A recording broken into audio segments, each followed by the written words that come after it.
Gun shop employees, what are some red flags that have caused you to deny a sale of a firearm? I used to work in a large outdoors retailer.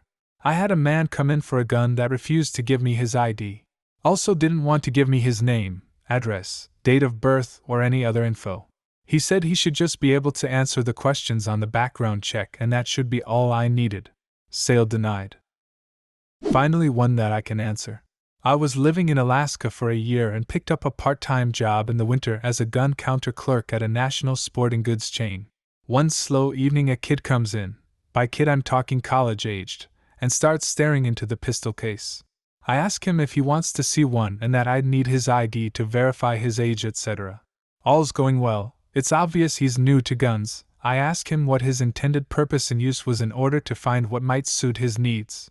He says he wants a cowboy-style gun and all he wants to do is to go shooting to let off steam, that his mom teases him for always being on the computer and growing up a pussy. The more I talked to him, the more I realized he was just a closet weebo otaku. My brother's a full-on weebo, so I told the kid about how they had a big group of friends who met once a year during AX or Comic-Con SD. Kid was straight up starry-eyed, told me he wishes he knew people like that if he had friends like that he wouldn't have bipolar issues. In the end I told the kid not to buy a gun, save up his money and GTFO of Alaska. I swear I've not had a happier customer. Dude didn't even buy anything. Already posted one here, but another doozy was sketchy bloke comes in and wants to look at lever action shotguns. Before this thing's even left my hands he's smashing the lever as hard and fast as he can. I asked him to not do that, and had to explain to a grown-ass man why it's not okay to roughly handle a brand new anything that you haven't bought. He's got one of those 5-year-old kids he keeps interrupting us talking 'cause he wanted to hold the gun. I turn my back to double-check price, and when I turn around I'm looking down the barrel of the shotgun the father's handed to his kid, and hear the click of him dry firing it at me. Ripped it out of this kid's hand and told the dad to get the fuck out, and dad starts abusing me 'cause I hurt his kid's hand when I pulled the shotgun away. Having his kid dry fire a shotgun in my face isn't that big of a deal apparently. Former gun shop employee here. An automatic ejection from the store was when the customer asks which kind of firearm is effective for harming or killing people. I've personally called the police on a few sketchy buyers. All came through with having warrants or issues. My boss didn't take this kind of shit lightly. We had short team meetings every week to ensure everyone understood what goes on. He was an excellent boss. I want this for home personal defense, not asking what gun is good for harming or killing people.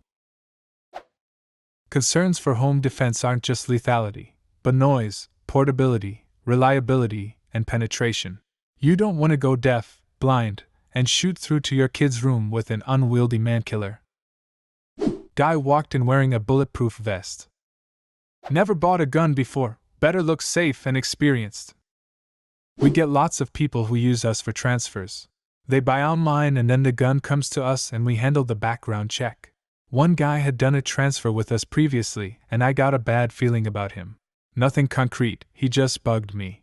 A few weeks later, he called again for another transfer. The gun was coming from Alaska, so I told him it was going to take a bit longer than usual, and I'd call him as soon as it arrived. The next day, he called wanting to know if I had a tracking number yet. I didn't. The Alaska FFL only did business by mail. How the hell a letter was supposed to get to Alaska overnight? I know not. Again, I told him to be patient. Fast forward a week and he calls me 3 times. He lets slip that the dealer in Alaska won't talk to him, and he needs me to be the go-between. That's a red flag. Sellers normally communicate with buyers. He was acting really sketchy and impatient, so I had decided to deny the sale. So, I called the dealer because this was getting sketchy. The dealer told me he canceled the sale. Interesting, never had that happen before. The dealer said, and I'm quitting here. That guy is a serial killer in the making. He'd harassed the dealer several times a day starting on the day he ordered the gun. The dealer said the guy knew the sale was canceled because he told him and refunded his money. That settled it for me. I wasn't interested in handling any transfers for him. When I finally blocked his phone number, 2 days after talking to the dealer, I had 35 missed calls from him. I like it when they make it obvious for me and, hopefully, joke about shooting at schools protesters. It happens more than you would think. Also, don't send your friend you were browsing with to try and buy the exact same firearm that you wanted 15 minutes after I told you I couldn't sell to you. Our range rents out firearms for trap skeet shooting. Had a lady come in asking strange questions like, "Does it hurt if someone gets shot with it?" And also acted weird when she answered a call and told the person that she was at a coffee shop. She left, and we called the cops to file a report of a suspicious person. Might have been suicidal. The lady might have wanted a painless death, and had a past of suicide attempts, thus lied to hide that she was at a place where she may have intended to harm herself. Paperwork accuracy is a big issue. It has to be 100%. If your Gov-issued ID doesn't match the info you put on a form and you don't have any of the allowed supporting information, then no gun sales to you.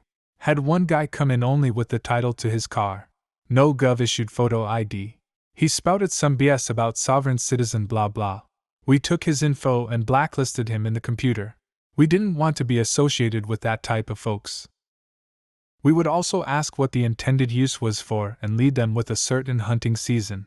An example would be, "Okay, why do you need a .22 rifle? Going to hunt some deer?" If they would answer yes, no gun. The .22 rifle, while capable to kill a deer, is not allowed in our state's hunting regulations, or any that I know of. Big red flag. We had a protocol that if we got strange customers, like folks asking for one bullet, seemed like they were just trying to get any gun, making threatening statements, etc., we would make them fill out their section of the 4473 form, photocopy their ID, then deny the sale. This way we could involve law enforcement as needed. If we just told them no, you have nothing else than a shitty description and some security camera footage. The one that really sticks out is the guy who, in the course of small talk feeling out the customer, asked if he could walk out with the gun that day. We told him that if the paperwork was acceptable and the background check came back as a proceed, then he would be able to. He follows up with a, "Good, now I can ice my bitch of a wife." We had him do the paperwork, copied his ID and denied him right there. He was pissed to say the least. He finally left. We called the cops and they followed up with a wellness check. Turns out he was just a shithead. Still blacklisted him in the computer. Sovereign citizen types are funny. I don't know how they think they can get out of laws and such just by going, "No, I choose to not follow any of them." Yeah, that's not how it works. I worked in a gun store for about a year and a half. Had a couple guys come in asking for cheap firearms. Okay, no big deal, people are on a budget. Been there. So they give me a price point of about $250. Again, no big deal. They want a handgun, not a revolver. Showed them a used T-point, Canic, and a couple of cars and a Keltec. They asked me to disassemble to see the serial numbers. Kinda weird, but figured they just wanted to make sure the guns matched up or something like that. Then I overhear them talking about blacking out the serial number. Ask them why they want to black them out and if they know it's illegal. Say that they wanted untraceable guns. Nope. Told them to leave. Gun license photo, in Australia, looked nothing like him and he couldn't tell me the name or birthday on the license. I asked because there was the lack of resemblance between him and picture and a big red flag when he picked up a rifle and pressed his eye hard into the scope to look through it. Just walked out with his head down when he was told we're keeping the lost stolen gun license. Saying stupid stuff. Avoiding conversation and eye contact. Consulting their partner who they were hiding outside. Yes, we can see you out there. Some get by though. Husband and wife were looking for new turkey guns before the season. She came in later that week and picked up new hunting gear and shotgun, walked to get car and shot herself. Lots of bolo phone conversations with other shops. Being near a city kept us on our toes. I tried to copy as many IDs as possible. In New York you can only handle handguns with a permit, so that reduced a lot of knuckleheads. Back when I used to work behind the counter, I had a guy who wouldn't stop sweeping customers and employees with the muzzle of firearms he asked to see. I warned him several times to stop. When he deliberately aimed it at a customer, I immediately took the pistol away and kicked him out the store. That kind of unsafe behavior is something I won't tolerate, and I certainly denied sales back then, and I will deny training if I see it on the range now. Do you have a similar story?